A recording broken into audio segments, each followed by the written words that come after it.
por tener una bicicleta parecida a esta.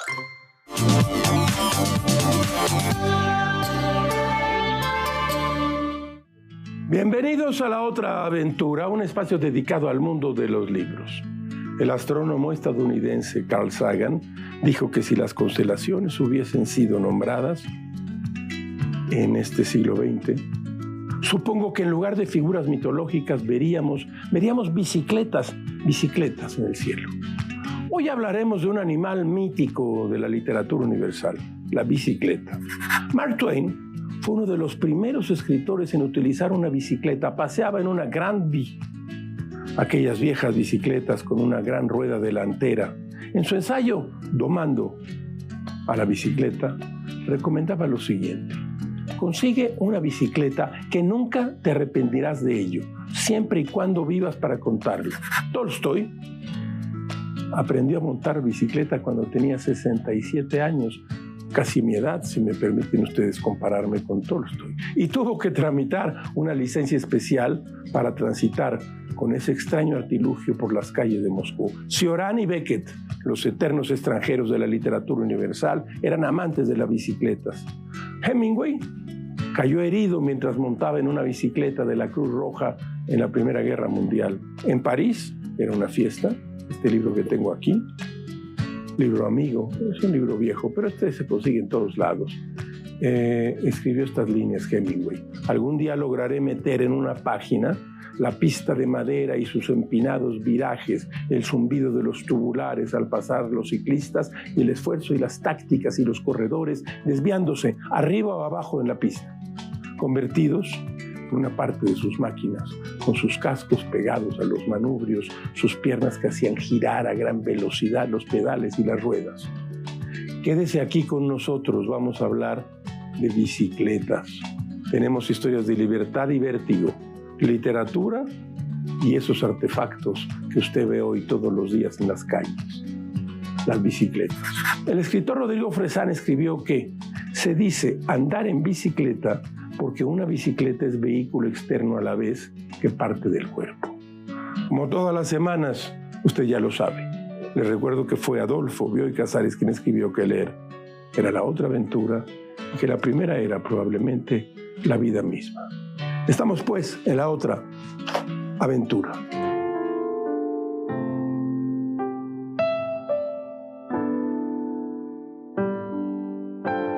La primera bicicleta que tuve era negra, pequeña y no tenía cuadro, es decir, era una bici de mujer, de niña, sin el tubo horizontal, estos.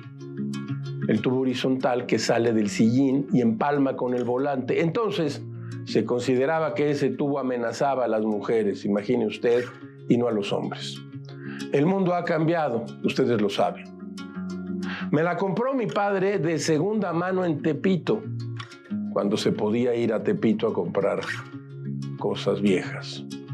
A mi papá le encantaban las cosas baratas y de segunda mano. Por esta razón, cuando leí en defensa del usado el breve texto extraordinario de Salvador Novo, lo entendí a la perfección. Era negra mi primera bicicleta y aunque los amigos de la cuadra me molestaban porque mi bici era de niña, le enseñé a derrapar a mi bici femenina. Si usted no sabe qué es eso, se lo explico. Pedaleas a todo meter en línea recta y cuando estás a punto de atropellar a un amigo o un enemigo, aprietas los frenos y coleas la parte de la llanta de atrás, por así decir, y el aparato da un latigazo de metales. Yo sabía derrapar. Mi madre me exigía que anduviera en bicicleta únicamente en el Parque España, pero yo cruzaba esa frontera que era la calle de Nuevo León y me adentraba en Álvaro Obregón hasta llegar a una tienda de aviones para armar. La marca Revelodela despierta en mi mente el sueño del pasado. Me compraba un pequeño aeroplano de la Segunda Guerra Mundial e intentaba armarlo por la tarde. Yo era un desastre con las manos, pero lo intentaba. Aunque casi siempre lo que quedaba era una escueta frustración. Nadie nos enseña a equivocarnos. No había ciclopistas, pero había ciclonautas. Parece mentira, pero yo tenía 11 años y una bicicleta. Me acordé de todo esto hojeando una novela de Beckett, La tengo aquí, mire usted, Moloa. A Samuel Beckett le gustaban las bicicletas. Moloa, personaje de la novela del mismo nombre, le escribe una carta a su bicicleta. Los personajes de Beckett son solitarios, hombres de la posguerra en busca de su memoria. Moloa forma parte de una trilogía. Aquí la tengo. Moloa, Malón muere y El innombrable. Si lo pienso con calma, mi bicicleta negra y mi infancia quedaron en una calle vieja de la Condesa. Un día se las voy a buscar. Y hoy en día los que tienen bicicleta van por las calles, pero yo siempre tenía solamente este modo de llamar la atención. Escuche usted.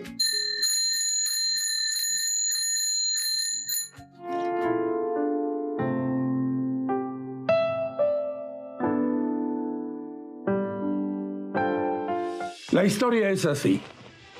En un apartado de la obra Codes Atlanticus de Leonardo da Vinci, ya aparece el dibujo de una bicicleta, pero no sabemos si Leonardo logró su manufactura.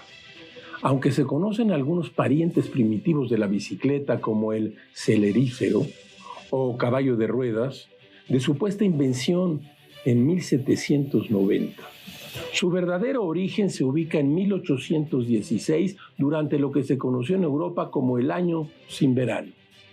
El año anterior, en 1815, el volcán Tambora había sacudido la tierra haciendo erupción en Indonesia. Se trató de una explosión de magnitudes catastróficas, una erupción pliniana, clasificada como la más violenta y nombrada así en honor de Plinio el Viejo, quien falleció durante la mítica erupción del volcán Vesubio en el año de 79 después de Cristo. La gigantesca columna de cenizas, gases y piedras se elevó a más de 25 kilómetros de altura y viajó hasta el viejo continente para tapar el sol durante los meses que duró el verano. La temperatura bajó hasta en 2 grados. Les esperaba un invierno sin cosecha en que los animales de carga y transporte tendrían que ser sacrificados como alimento. Ante la falta de tracción animal, el inventor Carl Dresden creó la máquina corredora, o Draciana, el antepasado de la bicicleta moderna, un vehículo de 2 ruedas alineadas que se hacía avanzar con el impulso de los pies sobre el suelo. En 1861, Ernest Michaud decidió añadir un par de pedales a la rueda delantera de una vieja Draciana, dando así con la clave del vehículo. Michaud llamó a su invento velocípedo, que se popularizó rápidamente en Francia y ganó el mote de quebrantahuesos por las vibraciones que producía al circular por calles adoquinadas. En 1873, James Starley logró industrializar la producción de este tipo de vehículo, incluyó neumáticos de goma maciza montados en acero y creció el tamaño de la rueda delantera. El sobrino de James Starley, John Starley, patentó finalmente en 1885 la Safety Cycle, una bicicleta de 2 ruedas del mismo tamaño, transmisión de cadena con bielas y pedales, es decir, la bicicleta moderna. Esta breve historia del origen de las bicicletas la contó el escritor mexicano Rogelio Garza en el suplemento El Cultural en el año 2016 con motivo del bicentenario del Año sin Verano, el bicentenario del nacimiento de la bicicleta.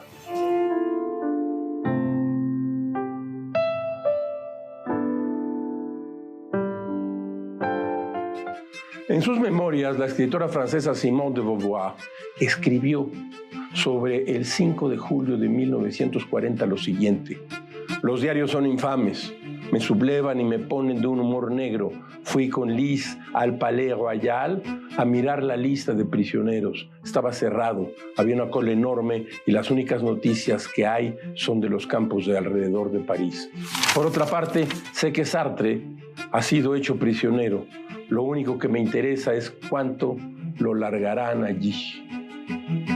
Escribo cartas, pero no por eso me siento menos aislada.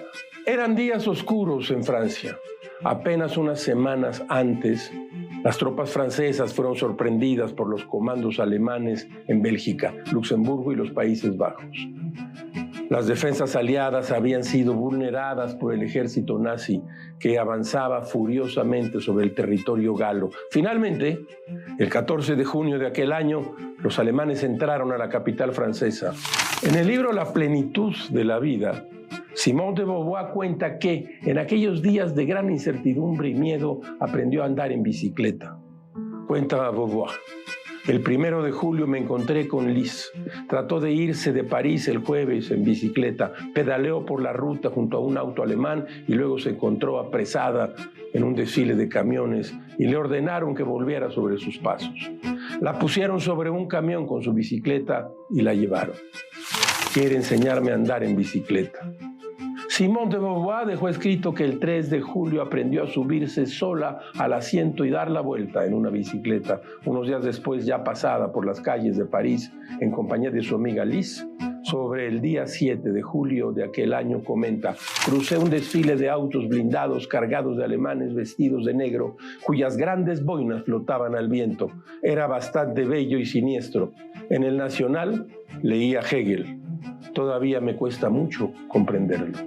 Encontré un pasaje que copié y serviría maravillosamente de epígrafe para mi novela. Es raro, en esta hora alemana, y con esta queda a las 11. Estar aprisionado en el cuarto cuando el cielo está todavía claro. Me quedo un largo rato en el balcón incrédula. Jean-Paul Sartre recuperó su libertad en abril de 1941, según algunos de sus biógrafos. El filósofo había logrado escapar tras una vista al oftalmólogo. Al poco tiempo de su huida, él y Simone volvieron a reunirse en París. Cuenta la escritora que tras volver, él y Sartre solían dar largos paseos en bicicleta. Sartre preferiría de lejos la bicicleta a la marcha, recuerda Beauvoir, cuya monotonía lo aburría. En bicicleta, la intensidad del esfuerzo y el ritmo de la carrera varían sin cesar. Se divertía apresurándose en las cuestas. Yo jadeaba detrás de él. En terreno liso pedaleaba con tanta indolencia que 2 o 3 veces aterrizó en la zanja. Estaba pensando en otra cosa, me decía. Le gustaba, como a mí, la alegría de las bajadas. Y además el paisaje se movía más rápido que a pie. Yo también cambiaba con gusto mi antigua pasión por estos nuevos placeres. Simone de Beauvoir, usted sabe.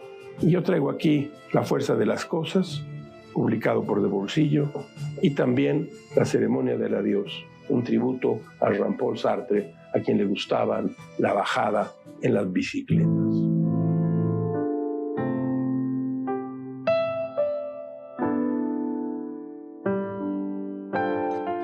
Cuenta la leyenda que una tarde en París, la caravana de ciclistas del Tour de France pasó a un lado del escritor de origen irlandés Samuel Beckett.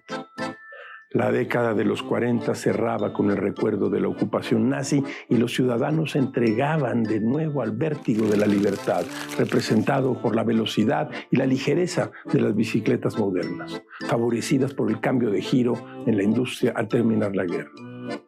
Cuando el grupo de deportistas desapareció, lo que se llama ahora el pelotón que avanza, Beckett se detuvo un momento frente a un grupo de espectadores que observaban la calle vacía en la dirección opuesta. El escritor se unió al contingente. Todos miraban hacia el lugar donde provino la caravana. ¿A quién esperan?, preguntó Samuel Beckett. Después de algunos segundos de silencio, «Estamos esperando a Godot», le contestó un hombre sin despegar la vista del horizonte desierto. Tal vez se referían a Roger Godot, un ciclista calvo y veterano tristemente conocido por perder todas las carreras, un esteta de la derrota en quien se reconocía la sociedad francesa. Algunos años más tarde, en 1952, Samuel Beckett estrenó su obra Esperando a Godot, una alegoría del absurdo y el tedio que dominó Europa durante los años que siguieron a la Segunda Guerra Mundial. Mercier y Camier es otro de los relatos de Samuel Beckett donde la bicicleta tiene un papel central. Los protagonistas de este relato emprenden un viaje a ninguna parte, un recorrido sin destino, como a veces deben ser los recorridos. Un paseo que parece imposible. A Beckett que para entonces ya había probado con el francés en algunos relatos, le ocurrió con Mercier y Camier lo mismo que con las novelas anteriores como Murphy y Ward. Ningún editor quiso hacerse cargo de esa publicación, pero en esta ocasión no insistió demasiado y decidió guardarla en un cajón. Casi 30 años después, en 1974, con el Nobel ya en el bolsillo, Beckett la retomó a instancias de sus editores que querían más material del autor.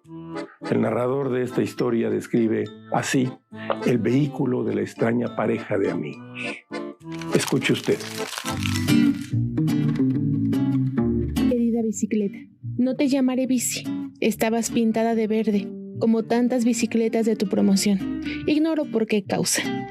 Con qué gozo vuelvo a verla. Me gustaría describirla. Tenía una pequeña bocina o trompeta en lugar de esos timbres que ahora gustan tanto. Hacer sonar esta bocina era para mí un verdadero placer, casi una voluptuosidad. El bocinazo y el trompeteo ocuparían un lugar de preferencia. Y cuando tuve que separarme de mi bicicleta, le quité la bocina y la guardé. Creo que todavía la conservo en alguna parte. Y si ya no me sirvo mucho de ella es porque se me quedó muda. Hoy en día, ni siquiera los automóviles llevan bocina, en el concepto que yo tengo de bocina, o la llevan muy raramente. Cuando yendo por la calle diviso una tras la ventanilla abierta de un coche aparcado, muchas veces me paro y la hago funcionar.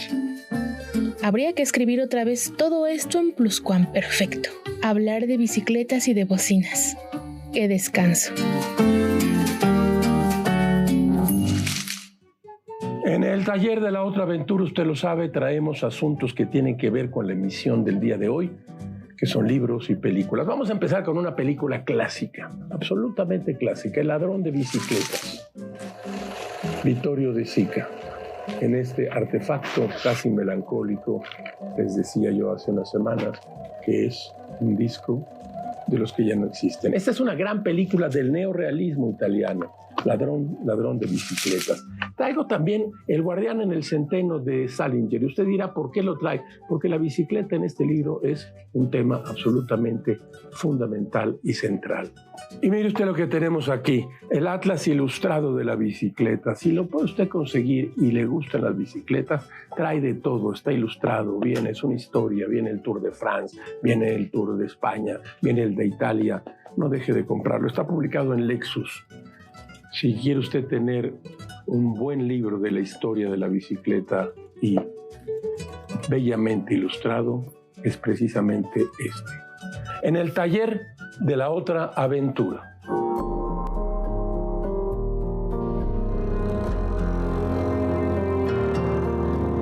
Mantente al día con... México cuenta con más de 500,000 de tiendas de abarrotes que atienden a 81 clientes diarios, con un promedio de venta de 47 pesos, lo que significa aproximadamente 4,000 pesos al día. Sin embargo, el 42% de estos establecimientos no usan herramientas digitales. Un estudio realizado por una comercializadora a nivel nacional que impulsa las ventas de estos establecimientos señala que la incorporación de herramientas tecnológicas tendría un impacto positivo en sus ventas, ya que éstas podrían llegar a duplicarse, pues cada vez son más las personas que utilizan el pago electrónico. Sin embargo, aún es necesario realizar un ejercicio de concientización entre los propietarios, pues aún existe cierto rechazo a la idea de incluir elementos tecnológicos en sus operaciones de rutina. Las herramientas digitales que estos establecimientos pueden incorporar van desde una cámara de seguridad, terminales para cobro con tarjeta, cobro de servicios o bien poder dar tickets y facturas. Algunas de las ventajas al digitalizar las tienditas son mayor alcance y visibilidad, aumento de ventas, mejora en la interacción con clientes y acceso a nuevos mercados. En suma, la digitalización puede ayudar a las tienditas de la esquina a mantenerse competitivas y alcanzar nuevos clientes. Para ADN 40, Fuerza Informativa Azteca. Un espacio informativo hecho a tu medida, con toda la información que es tendencia y las noticias de última hora. ADN 40.mx Noticias, con Claudia Echeverry. Hola, ¿qué tal? Buenos días. Sábado y domingo, a las 8 de la mañana, por ADN 40. Un holograma de una trabajadora sexual acecha el barrio rojo de Ámsterdam. La imagen proyectada representa a Bernadette Betty Szabo, una joven húngara de 19 años asesinada en 2009 y que sigue sin justicia. El holograma que se ve escribiendo ayuda en el cristal de una vitrina busca despertar recuerdos y atraer la atención sobre el caso no resuelto. Un intento de obtener información clave de posibles testigos. La proyección de Betty se encuentra en el famoso barrio rojo, rodeada de vitrinas donde otras mujeres trabajan, lo que aumenta el impacto visual y emocional de la iniciativa. La policía espera que el holograma actúe como un recordatorio.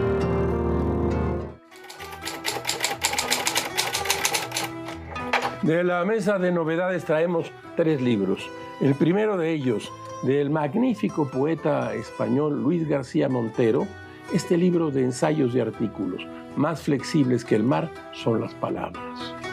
Este libro es un conjunto de ensayos que están y corren sobre la literatura, debajo de la literatura, son literatura mismas.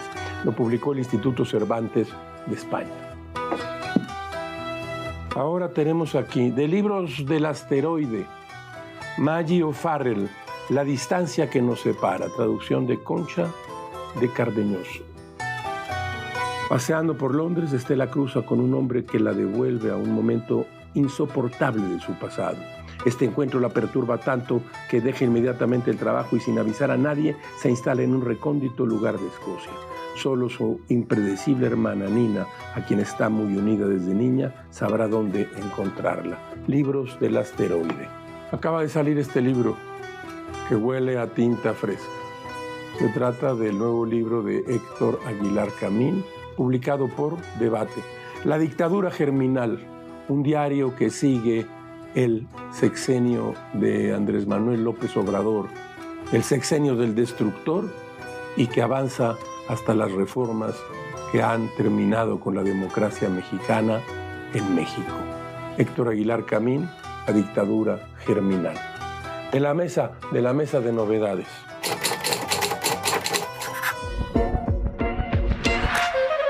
Hoy en día se calcula que existen en el mundo más de 800 millones de bicicletas, más del doble que el número de automóviles. En su elogio de la bicicleta, Marco Jay asegura que este medio de transporte es un símbolo de autonomía, una pieza mítica, épica y utópica.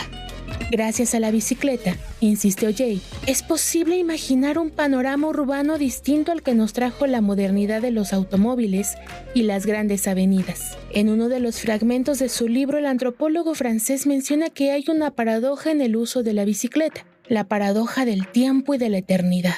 Dice así Jay: los jóvenes que montan una bicicleta viven la experiencia conquistadora de su cuerpo. Es una experiencia de conquista porque esos jóvenes están, como se suele decir, en la flor de la edad. Más o menos fornidos, más o menos veloces, más o menos talentosos. Todos son, en principio, vigorosos y se miden con el relieve del espacio proyectándose en él. Saben que hay momentos en que pueden hender el aire con mayor vigor y entonces sienten la sensación de tener el mundo bajo sus pedales, por así decirlo. De alguna manera, andar en bicicleta se asemeja a la experiencia que se tiene en la playa, cuando el que se tiende sobre la arena y cierra los ojos experimenta la sensación de reencontrarse con su infancia o, más exactamente, con las sensaciones que, al no tener edad, escapan a la acción corrosiva del tiempo. Lo mismo le ocurre a quien con cierta timidez al comienzo se arriesga a montar una bicicleta después de varios años de abstención.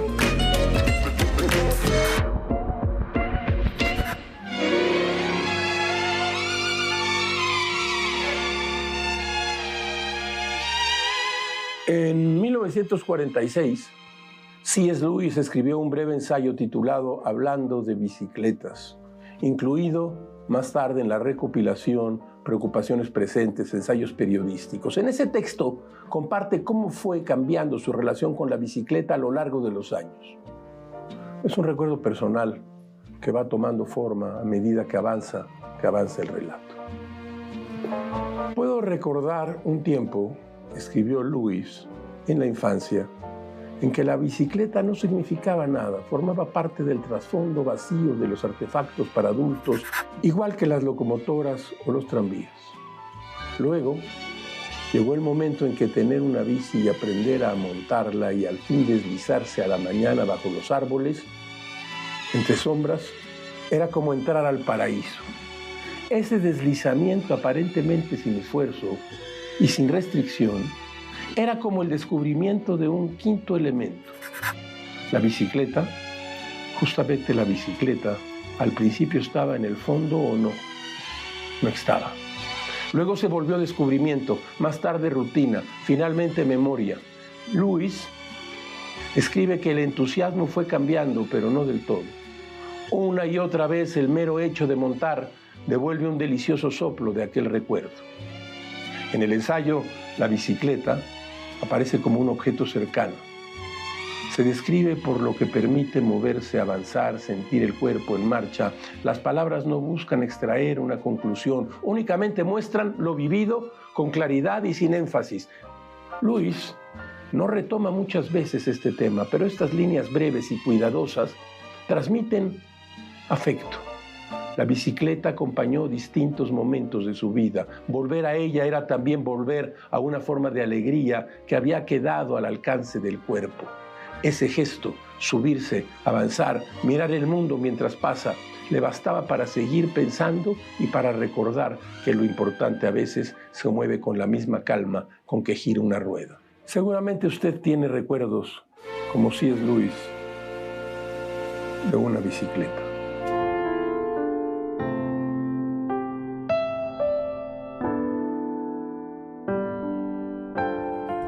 Como todas las semanas, usted encontrará aquí un espacio ¿para qué? Para la felicidad de las frases célebres. Escuche usted esta.